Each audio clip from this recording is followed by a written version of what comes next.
Science chemistry class 10 chemical reactions and equations. Students, आज हम लोगों का क्लास 10th साइंस केमिस्ट्री में अगर हम लोग देखें तो तीसरा लेक्चर है और हम लोग सेकेंड लेक्चर में देख चुके हैं कि केमिकल रिएक्शन होते कैसे हैं या केमिकल रिएक्शन होते हैं तो उसके क्या क्या कैरेक्टरिस्टिक्स होते हैं। ठीक है, ये सारी बात हम लोग देख चुके हैं। आज हम लोग बात कर रहे हैं केमिकल इक्वेशंस के बारे में। ठीक है, तो केमिकल इक्वेशन अगर हम लोग यहाँ पर देखें, जैसे जो भी केमिकल रिएक्शन हो रहा था, अब उसको हम लोग रिप्रेजेंट कर सकते हैं एज ए केमिकल इक्वेशन। ठीक है, केमिकल इक्वेशन के बारे में उसी चीज को हम दिखा सकते हैं। तो केमिकल इक्वेशन दिखाने के दो तरीके होते हैं। There are two ways of representing a chemical reaction. First is word equations and second is symbol equations. हम लोग देखें कि केमिकल इक्वेशन को दिखाने के दो तरीके हैं। पहला वर्ड इक्वेशंस है और दूसरा सिंबल इक्वेशंस है। तो फर्स्ट हम लोग लेते हैं कि वर्ड इक्वेशंस से हम कैसे किसी केमिकल रिएक्शन को रिप्रेजेंट करेंगे। ओके, तो फर्स्ट हम लोग लें वर्ड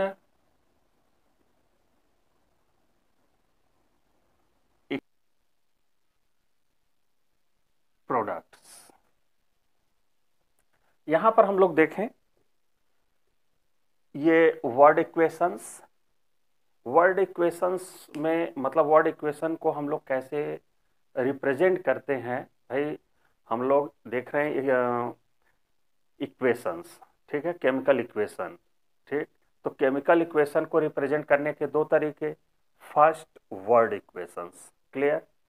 वर्ड इक्वेशंस को हम कैसे रिप्रेजेंट करेंगे? The reactants are written on the left hand side with a plus sign between them.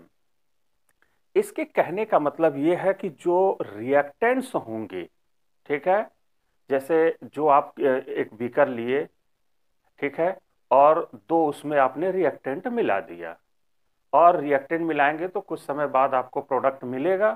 तो जो दो रिएक्टेंट आप मिलाए हैं उन दोनों का जब हम नाम लिखेंगे, ठीक है, वर्ड इक्वेशन में नाम लिखेंगे तो दोनों को प्लस साइन से सेपरेट करेंगे। क्लियर? जैसे अभी हम लोग एग्जांपल लेके समझेंगे। कहने का मतलब जो दोनों रिएक्टेंट्स हैं उन दोनों को सेपरेट करने के लिए बीच में क्या करेंगे? प्लस साइन लिखेंगे। ओके, दूसरा, the products are written on the right hand side with a plus sign between them. मान लीजिए कि दो आपने रिएक्टेंट्स मिलाया और आपको दो प्रोडक्ट्स मिल गए, तो दोनों प्रोडक्ट्स को सेपरेट करने के लिए अब बीच में हम लोग क्या करेंगे? साइन यूज करेंगे, प्लस साइन यूज करेंगे दोनों प्रोडक्ट्स के बीच में। ये आप देख रहे हैं। क्लियर? अब तीसरा पॉइंट हम लोग क्या करेंगे वर्ड इक्वेशन में कि an arrow separates the reactants from the products. अब रिएक्टेंट और प्रोडक्ट्स को सेपरेट करने के लिए बीच में एरो लगा देंगे। क्लियर? ये वर्ड इक्वेशन हम लोग देख रहे हैं। तीसरा हम लोग देख चुके। अब हम फोर्थ पॉइंट की बात करें। The direction of the arrow head point towards the products. यहां जब हम एरो का डायरेक्शन हम दिखाएंगे तो वो रिएक्टेंट से प्रोडक्ट की तरफ होना चाहिए। ठीक है, मतलब रिएक्टेंट्स जो कन्वर्ट हो रहा है प्रोडक्ट्स में, तो एरो का जो डायरेक्शन होता है रिएक्टेंट्स इनटू प्रोडक्ट्स। तो वर्ड इक्वेशन रिप्रेजेंट करने के लिए क्या क्या बातों को ध्यान में देना होता है? पहले तो आपने कह दिया कि the reactants are written on the left hand side with a plus sign between them. Second आपने कह दिया कि the products are written on the right hand side of a with a plus sign, ठीक है, between them. और तीसरा आपने arrow दिखा दिया और एरो का डायरेक्शन चौथे में क्या कह दिया कि रिएक्टेंट से प्रोडक्ट की तरफ होना चाहिए। तो एक बार हम लोग और समझ लेते हैं। देखिए, हम किसी चीज को दो तीन बार बोलने की कोशिश करते हैं, इसलिए कोशिश करते हैं कि आप अच्छी तरह से एक बार मान लो ध्यान नहीं दिए तो दूसरी बात नहीं ध्यान दिए तो तीसरी बार तो ध्यान देंगे भाई। तो इसलिए हम 2-3 बार हर चीज को बोलने की कोशिश करते हैं। जैसे फर्स्ट है, वर्ड इक्वेशन को रिप्रेजेंट करने के लिए क्या क्या होना चाहिए कि रिएक्टेंट मोर देन वन, अगर रिएक्टेंट्स प्रेजेंट हैं तो उनके बीच में प्लस, मोर देन अगर 2 प्रोडक्ट्स बन रहे हैं तो उनके बीच में प्लस, और दोनों यानी रिएक्टेंट्स और प्रोडक्ट को सेपरेट करने के लिए हम एरो को यूज करेंगे। क्लियर? और एरो का डायरेक्शन किधर से किधर होना चाहिए, रिएक्टेंट से प्रोडक्ट्स की तरफ।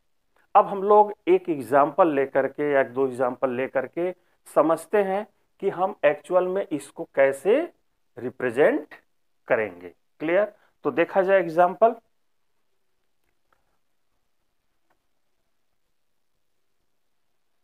मैग्नीशियम, क्या कर रहे हो? वर्ड इक्वेशंस क्या होंगे? जैसे यहां पर हम लोग लें 2 एग्जाम्पल हमने लिया, ठीक है, वर्ड इक्वेशन पर। जैसे magnesium ribbon bonds in oxygen to form a white powder of magnesium oxide. इनके कहने का मतलब क्या है कि अगर हम मैग्नीशियम रिबन को एयर में बर्न करेंगे तो मैग्नीशियम ऑक्साइड बनेगा। ठीक है, ये वर्ड के रूप में दिया गया है, मतलब ये स्टेटमेंट दिया गया है कि क्या किया गया है। अब उसी चीज को वर्ड इक्वेशन के रूप में लिखना है। क्लियर? तो अब यहां पर हम लोग कैसे लिखेंगे? जैसे magnesium ribbon burns in oxygen to form a white powder of magnesium oxide. उसी तरह से बी में है कि zinc reacts with sulphuric acid to form a zinc sulphate and hydrogen gas. तो यहां पर जो वर्ड इक्वेशन होगा, जरा हम लोग यहां पर लिखें कि पहले लिखा है कि मैग्नीशियम, तो यहां पर हम लोगों का आंसर ए हो जाएगा मैग्नीशियम,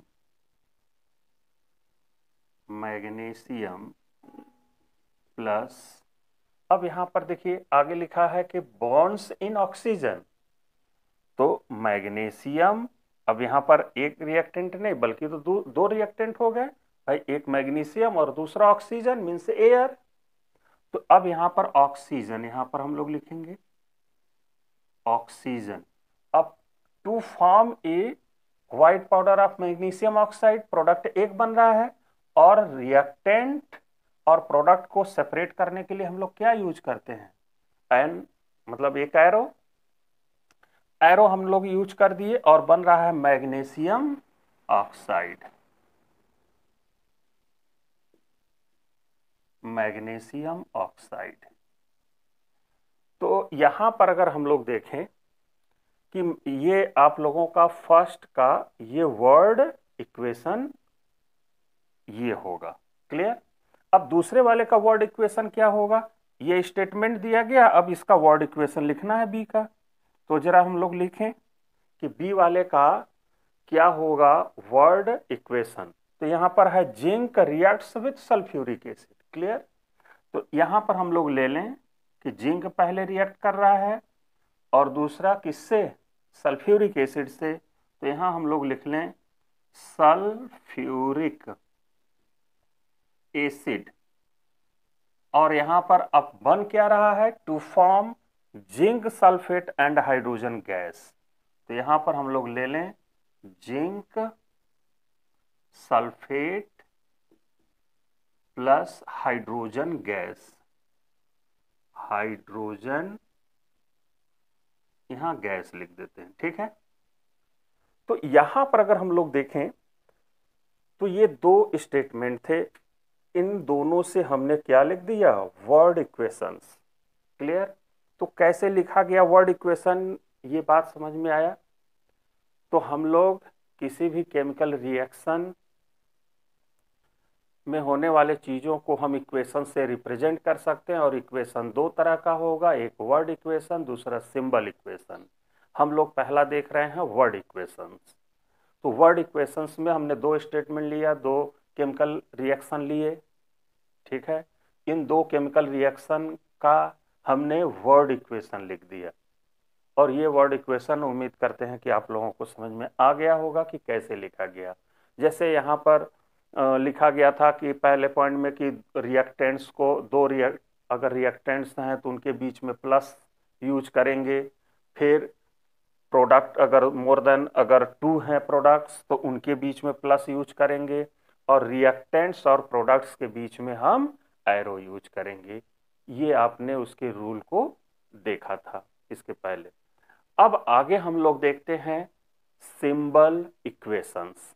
ठीक है, तो हम लोग देखें सिंबल इक्वेशन, लेकिन इसको हम लोग थोड़ा सा मिटा लेते हैं।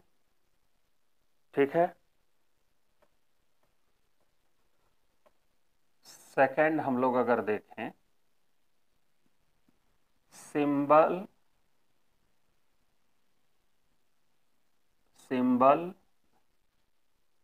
इक्वेशन।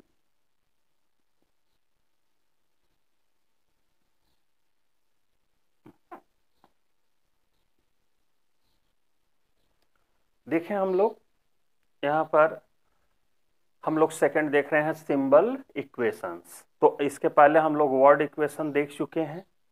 अब जैसे यहाँ पर अगर हम लोग देखें तो सिंबल इक्वेशंस होंगे क्या।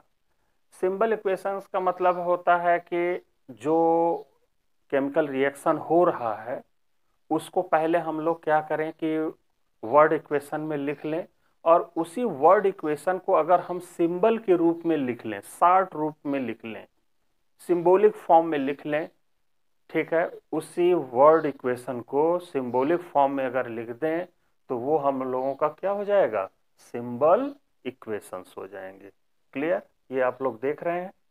A brief representation of A chemical reaction in terms of symbols and formulae of the substance involved is known as symbol equation.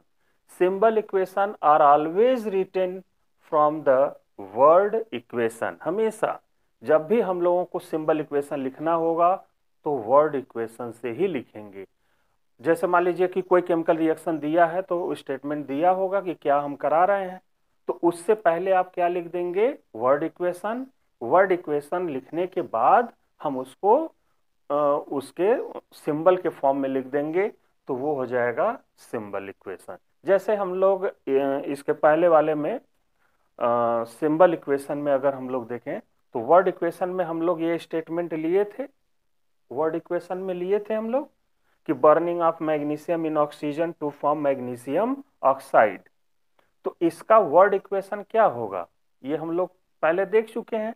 तो हम लोग देखें कि वहां पर हम लोग वर्ड इक्वेशन अगर लिखे थे तो क्या लिखे थे, भाई मैग्नीशियम और ऑक्सीजन रिएक्ट कर रहा है।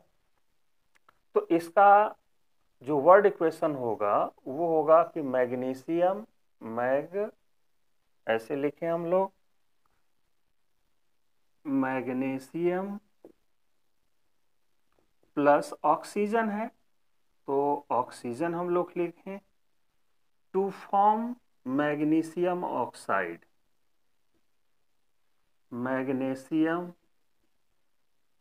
ऑक्साइड। ठीक है, मैग्नीशियम ऑक्साइड, ये हम लोग वर्ड इक्वेशन लिख चुके हैं। इसी वर्ड इक्वेशन से हम लोग सिंबल इक्वेशन लिख सकते हैं। तो जरा हम लोग लिखें वर्ड इक्वेशन से सिंबल इक्वेशन। तो सिंबल इक्वेशन इसका क्या हो जाएगा, भाई मैग्नीशियम का सिंबल क्या होगा, ये फर्स्ट लेक्चर में हमने आप लोगों को बोला भी था कि सभी का सिंबल आपको याद होना चाहिए। ठीक है, बोला था ना, चार्ज याद होना चाहिए। अब इसकी धीरे धीरे जरूरत पड़ेगा। तो पहले लेक्चर में ये सारे चीज हम लोग डिस्कस कर चुके हैं। अब यहाँ पर मैग्नीशियम का सिंबल क्या होगा भाई, सिंबॉलिक फॉर्म में लिखना है तो क्या होगा, Mg। हम लोग लिख रहे हैं सिंबल इक्वेशन। तो मैग्नीशियम प्लस ऑक्सीजन, ऑक्सीजन देखिए O के फॉर्म में तो नहीं एग्जिस्ट करेगा, वो एयर है। तो एयर में ऑक्सीजन O2 के फॉर्म में होता है, तो उसको हम O2 ही लिखेंगे, न कि O लिखेंगे। ध्यान दें, क्योंकि वो गैस है तो ऑक्सीजन गैस के फॉर्म में यानी कि किस रूप में रहता, O2 के फॉर्म में।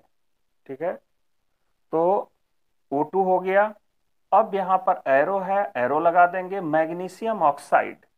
तो मैग्नीशियम ऑक्साइड का आप लोग फार्मूला जानते हैं अच्छी तरह से बनाना। MgO, क्योंकि इसकी भी वैलेंसी 2 है, इसकी भी वैलेंसी 2 है, तो क्या होगा Mg2O2, तो 2 से कट जाएगा MgO, मतलब MgO बनेगा। तो ये हम लोगों का बन गया क्या, सिंबल इक्वेशन। इस वर्ड इक्वेशन से हमने बना लिया सिंबल इक्वेशन।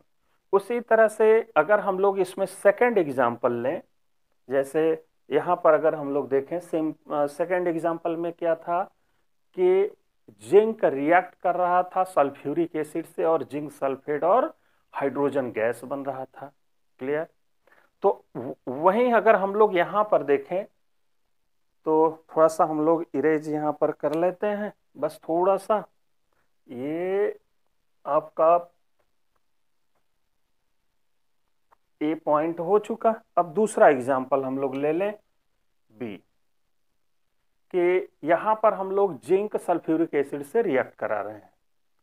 तो zinc reacts with sulphuric acid to form zinc sulphate and hydrogen gas, ये आपका केमिकल रिएक्शन दिया गया है। अब उससे हम लोग क्या करेंगे, वर्ड इक्वेशन बनाएंगे। तो हम लोग यहां लिख लें zinc, zinc plus sulphuric acid, sulphuric acid, और अब बन क्या रहा है भाई, zinc sulphate plus hydrogen gas. तो zinc sulphate plus hydrogen gas. आप लोग ये देख लिए कि सेकेंड केमिकल इक्वेशन से ये हमारा क्या आया, वर्ड इक्वेशन बन के तैयार हो गया। क्लियर। अब इसी वर्ड इक्वेशन से हमको सिंबल इक्वेशन लिखना है। तो अब इनके सिंबल तो हम लोगों को क्लियर ही है भाई। तो इसका सिंबल क्या होता है, ये देखिए हम लोगों का क्या है, अगर हम लोग ये बी लिए तो बी में हम लोग ऐसे कर लें, थोड़ा सा यहां लिख लें, और ये हम लोगों का क्या है भाई, ध्यान दें, वर्ड इक्वेशन, वर्ड इक्वेशन। ठीक। और ये हम लोगों का क्या है, सिंबल, सिंबल इक्वेशन। ठीक। तो अब हम लोग सिंबल इक्वेशन लिख रहे हैं। तो Zn प्लस सल्फ्यूरिक एसिड का फार्मूला आप लोग जानते हैं ना भाई, H2SO4, और फिर ये एरो है। अब क्या बन रहा है, जिंक सल्फेट। तो जिंक सल्फेट का फार्मूला क्या होगा, ZnSO4। ये फार्मूला लिखने तो हम लोगों को आता है ना। अब देखिए यहाँ पर जरूरत पड़ रहा है कि नहीं, इसलिए हमने पहले लेक्चर में आप लोगों को हर छोटी छोटी चीज को बता रखा था कि आगे ये काम आएगा। तो अब यहां पर देखें जिंक सल्फेट, तो जिंक सल्फेट का फार्मूला हो गया ZnSO4। Hydrogen gas, hydrogen gas किस फॉर्म में हम लोग लिखते हैं, H2 के फॉर्म में, ना कि हम यहाँ H लिखेंगे, क्योंकि गैस है तो ये डाई एटॉमिक गैस होता है। ठीक है, H2 के फॉर्म में ये एग्जिस्ट करता है एयर में। तो यहां पर क्या होगा, H2। तो ये हम लोगों का आ गया क्या, वर्ड इक्वेशन से सिंबल इक्वेशन। आया बात समझ में। तो ये दो एग्जाम्पल हम लोग ले लिए। हम लोग ये वही एग्जाम्पल क्यों लिए, क्योंकि हम लोग वर्ड से फिर हम अगर सिंबल में आए तो क्या चेंज हुआ वो आराम से आप एक दूसरे से डिफ्रेंशिएट कर सकें या कंपैरिजन कर सकें, इसलिए हमने वही एग्जाम्पल लिया। अभी तो ढेर सारे एग्जाम्पल देंगे। ठीक है। अब फिर हम लोग इसको अब आगे देखते हैं।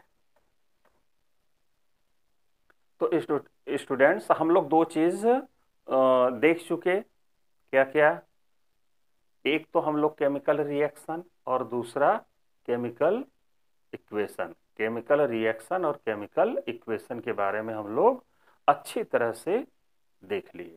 अब हम लोग आगे देखते हैं कि मान लीजिए कि कोई केमिकल रिएक्शन है तो वो बैलेंस्ड है कि नहीं है। तो हम लोग अब देखें कि बैलेंस्ड केमिकल इक्वेशंस और बैलेंस्ड केमिकल इक्वेशन के क्या खास कैरेक्टरिस्टिक्स होंगे, अब उसके बारे में। तो हम लोग यहाँ पर बैलेंस्ड केमिकल इक्वेशन कि जो इक्वेशन है थोड़ा सा 1 मिनट बाद देखते हैं, लेकिन अभी हम लोग कुछ एग्जाम्पल कर लेते किस पर। अभी जो सिंबल इक्वेशन है और सिंबॉलिक इक्वेशन है, सिंबल और वर्ड इक्वेशन, उस पर कुछ क्वेश्चन कर लेते हैं, फिर हम लोग आते हैं बैलेंसिंग पर, ठीक है ना। ओके, तो हम लोग क्वेश्चन लिखें। पहला हम लोग क्वेश्चन ले लेते हैं, right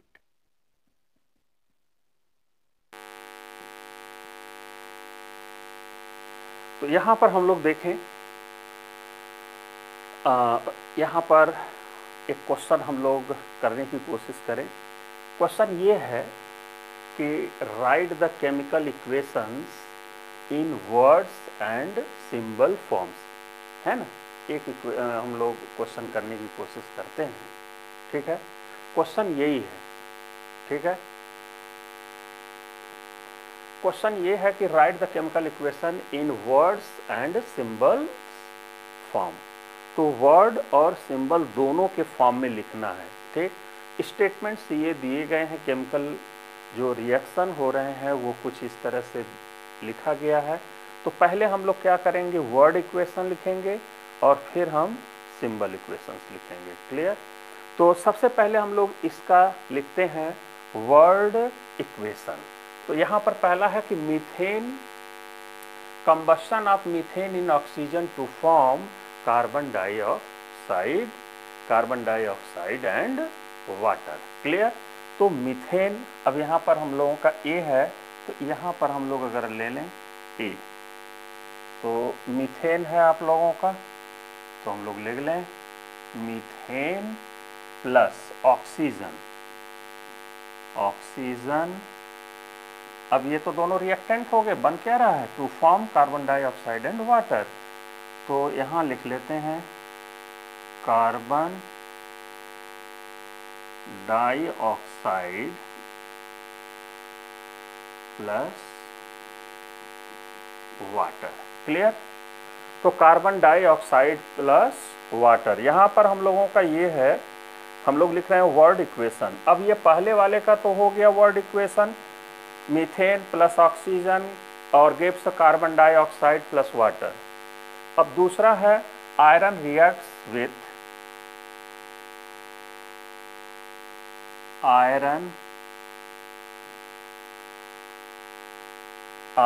reacts with water steam. तो यहां हम लोग लिख लेते हैं स्टीम। भाई स्टीम लिखा है, स्टीम का मतलब हम लोग जान ही रहे हैं वाटर।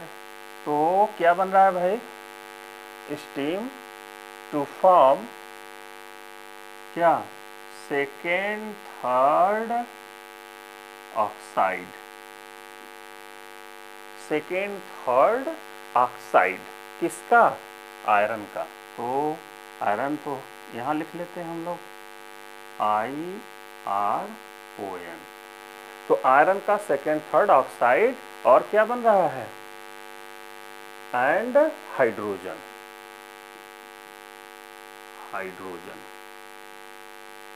अब ये तो हो गया सेकेंड का। थर्ड वाले का नाइट्रोजन और हाइड्रोजन, सी हम लोग देखें। नाइट्रोजन जो कह रहा है बस उसको हम लोग क्या कर रहे हैं, वर्ड इक्वेशन लिख रहे हैं। तो नाइट्रोजन कहा जा रहा है, प्लस उससे कौन रिएक्ट कर रहा है, हाइड्रोजन। और बन क्या रहा है, to form ammonia, clear.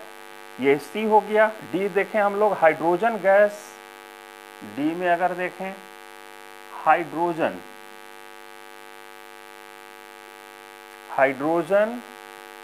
Gas है, combines with chlorine to form, देखें hydrogen gas combines with chlorine. तो यहां हम लोग लिख लेते हैं क्लोरीन।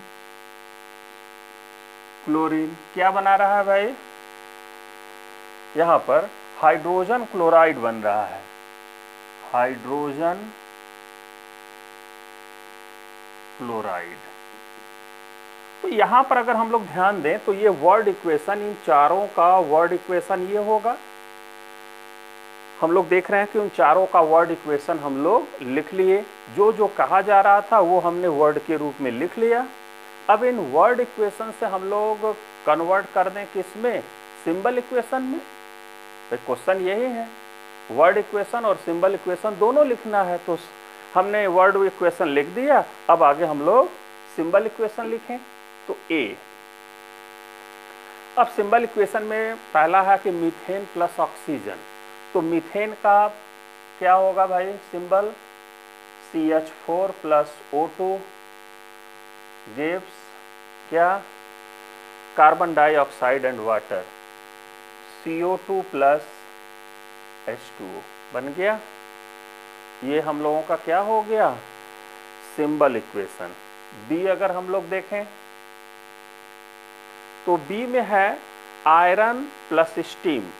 तो आयरन प्लस स्टीम का मतलब क्या होगा, स्टीम मतलब आयरन का तो पहले हम लोग सिंबल लिख ही लेते हैं, स्टीम का मतलब होता है H2O। टू गिव्स, यहाँ पर दिखा iron second third oxide plus hydrogen gas. तो यहाँ पर ब्रैकेट में भी लिखा गया है Fe3O4, Fe3O4 प्लस क्या बन रहा है भाई, हाइड्रोजन गैस, देखिए एंड हाइड्रोजन गैस। तो हाइड्रोजन गैस यहाँ पर लिख देते हैं H2।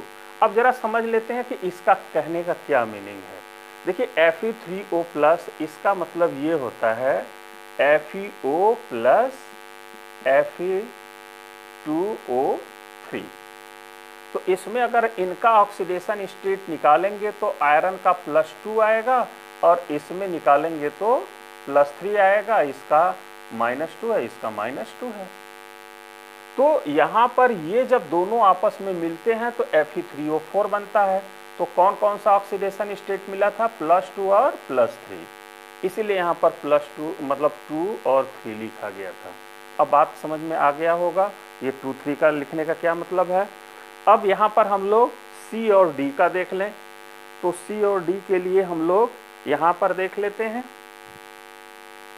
यहाँ पर हम लोग इसको मिटा लें क्योंकि ये तो हो चुका है। जरा C और D का देखें।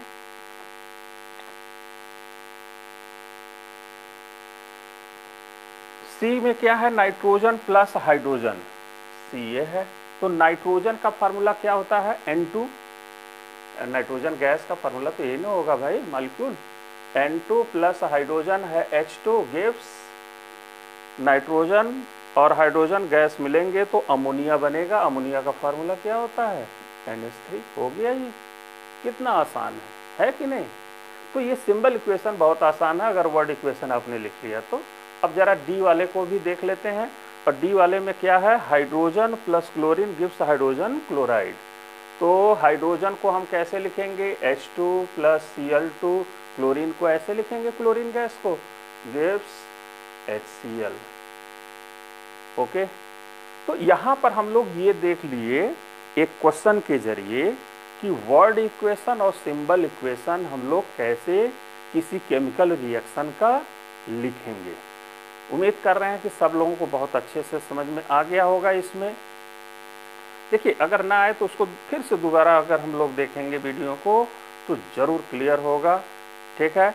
तो अब आगे हम लोग एक छोटा सा डिस्कस कर लेते हैं, ठीक है, और वो है बैलेंस्ड केमिकल इक्वेशन, ठीक है। तो बैलेंस्ड केमिकल इक्वेशन अगर हम लोग देखें तो इसके पहले हम लोग मिटा लें। तो स्टूडेंट्स हम लोग ये अभी 2 इक्वेशन तो हम लोग देख लिए। देखिए इन दोनों में हम लोग अगर ध्यान दिए होंगे तो रिएक्शन बैलेंस्ड नहीं थे। क्या बैलेंस थे? क्या लेफ्ट हैंड साइड जो एटम या मॉलिक्यूल थे क्या उतने ही राइट हैंड साइड थे, या जितने राइट हैंड साइड थे क्या वहीं उतने ही लेफ्ट हैंड साइड थे? तो हम लोग कह सकते हैं कि ऐसा नहीं था, मतलब अनबैलेंस्ड इक्वेशन था। हम लोग बैलेंस्ड इक्वेशन के बारे में हम लोग ज़रा समझेंगे, लेकिन थोड़ा सा केवल हम डिस्कस करेंगे, बताएंगे अगले वीडियो में, ठीक है। वो वीडियो 4th वीडियो में हम लोग देखेंगे। लेकिन यहाँ पर बैलेंस्ड इक्वेशन में हम लोग ये देखेंगे कि पहले बैलेंस्ड इक्वेशन के क्या खास कैरेक्टरिस्टिक्स होते हैं। जैसे फर्स्ट है कि law of conservation of mass, वो उसको फॉलो करेगा, conservation of charge, conservation of atoms और मॉलिक्यूल कंजर्व नहीं रहेंगे। तो इन सारी चीज़ों पर हम डिस्कस करेंगे, लेकिन अगले वीडियो में करेंगे। तो आज के लिए इतना ही, और आपको ये वीडियो अच्छा लगे तो ज़रूर सब्सक्राइब करिएगा। Thank you.